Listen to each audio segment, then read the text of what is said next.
guys? Danger here. Um, so I'm here doing my Java tutorial like I said I would, and this is gonna be a little introduction to the language. We're gonna write a Hello World application, and then I'll get on with the next episode. So before you start Java programming, there's a few things you need to do. First, you need to get something called an IDE. Now, an IDE stands for Integrated Development Environment, and what that is, it's a little program where you type all your stuff, it compiles it all, and runs it, no problems, no questions asked. Right here, this is a really good one I recommend.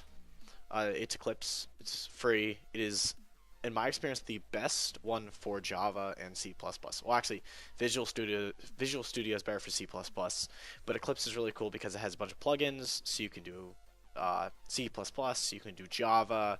I believe you can do like Pascal if you get the right plugins. You can do a lot of really cool stuff, even though Pascal doesn't even work anymore. It's still cool. So yeah, they have an installer. You can just download whatever package, get the Java IDE, the Eclipse IDE for Java developers, or just do the installer.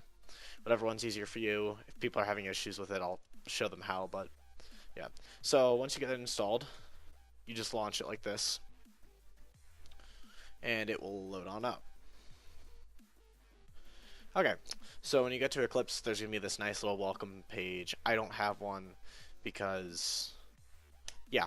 And what's cool about Java is you can do a lot of cool stuff with it. Like right here, like you can make a. I made a. Let's see. I made a SSL server that was having issues. And then I also made a. Or the server's not where I want it yet, but it's getting there. But I made a client and everything, which is really cool, and threads and everything. That's objects. We'll get to that eventually. Objects are a whole other thing. Also, if you notice, I have my C++ perspective. They're called perspectives. I have my Lua, PHP, and just my normal web design perspective. But since we're working in Java, we'll put it into the Java's perspective. And as you see right here, my Lua perspective, I actually made an inventory system, which doesn't want to cooperate with me right now. It's being difficult, but yeah, Lua's a whole nother story. Anyway, so when you start in Eclipse, the first thing you're going to want to do is you're going to want to create a project. Everything's organized in projects. So like, see, like this space game I made right here, this is a whole nother, that's a whole nother project from the SSL server and client. They're both separate programs. So basically, we're going to want to create our first project. So click that and go to Java project. And we'll name this Hello World. Alright. So that'll create. So here we go. So we have our Hello World application, and you'll get the JRE systems library, which is automatically generated because you're using Java, and you'll get this SRC folder. Next thing you're going to want to do, and this is more for organization, but it's a good thing to understand what it is and what it does, packages. Now, packages are like little grouping things. It's sort of like folders. I've never fully understood them. All I know is you always create a package. So we're just going to call this Hello. That's the name of our package. So you've got your package. You're going to right click on that and go to New. And you're going to want to create a class. Now, we don't need to worry about any of this stuff because we're not in objects. We don't care about abstract classes and all that other stuff or static classes. Right now, all we want is just a basic class. So mainly, this is just for the... I get in a good habit of this. I name all my first classes main because when you get into more in depth with Java and you start using more objects and different classes and all that other stuff and interfaces, it's a lot easier to have a main one that you call everything from than it is to just name it something else. So I'm just going to name it main. That's just how to force a habit. You name it whatever you want. You name it hello, whatever. So we're going to create that, and you're going to be seen with this screen. So this is your class. This is your text editor, all whatever you want to call it.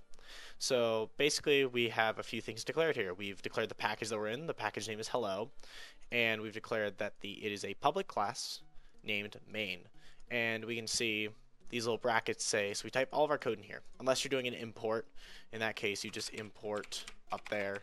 But we don't need to import anything, so we're just writing a Hello World application.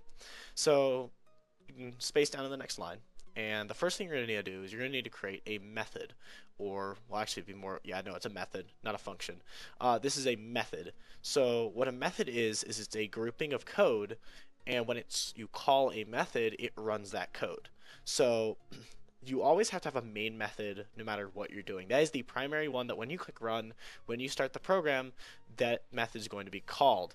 That is what Java is going to call. It's going to run the code inside that method. So no matter what kind of program you do, you're always going to be going back to that main method and grabbing all the information. So the way you declare the main method is like this. You public, so you're declaring that is a public method, static, claiming that it's static, void, meaning that there's no return value, main, and then you're going to declare a parameter. String, you're going to name it args, and put these brackets here. And there you go. There's your main method. So I'm not going to go in depth to this, but basically this will all start to make sense as we get deeper into the tutorial series. So then, the next thing you're going to want to do, so there you go. So when you press this magic little run button up here, it's going to say, okay, cool, I'm going to run all the code inside this little area. Alright? But right now there's nothing in there, so if we just click run, what's going to happen is it's going to ask me to save, I'm going to save, and it's just going to be terminated immediately. Because there's nothing to run. It's like, okay, that was pointless. So, so what we're going to do is we're going to type in capital S system.out.println. If that will load. There we go. And then you're going to open brackets, add parentheses, and write hello world. And you're going to end right there. So, what I've done here, so now if you run this, it'll ask you to save, and it's going to print out into the console, hello world. So basically what you did when you press that run button is, it went and Java said, okay, cool, so I've got one class, that's all there is to worry about. I have a main method here, so I'm going to run all the code inside of here. And it's saying, okay, I've got a command to print out to the terminal, hello world. And this little thing at the end, if you notice, I had that no matter what you do in Java, unless you're doing like an if statement, even with if statements, you can still add these little colons. You always put that at the end of your line. That is telling Java, I am done with this line, we can move on to the next thing. And it does. So, that's just basically a system.out.println function, or command. It's very simple. It's something you're going to be using a lot because most of the stuff here, we're not going to be using GUIs. Because GUIs, I'm trying to teach you guys the back-end version of Java, which is way more important than making all the artsy GUIs. And if you want to learn GUIs, like maybe I'll do something later on that, but for the sake of this tutorial series, I'm just going to be doing system.out.println stuff. And I will also show you guys how to make a user input file and how that all works and correlates. Alright? Alright. Well, I hope you guys enjoyed this. I'll have more videos on the way.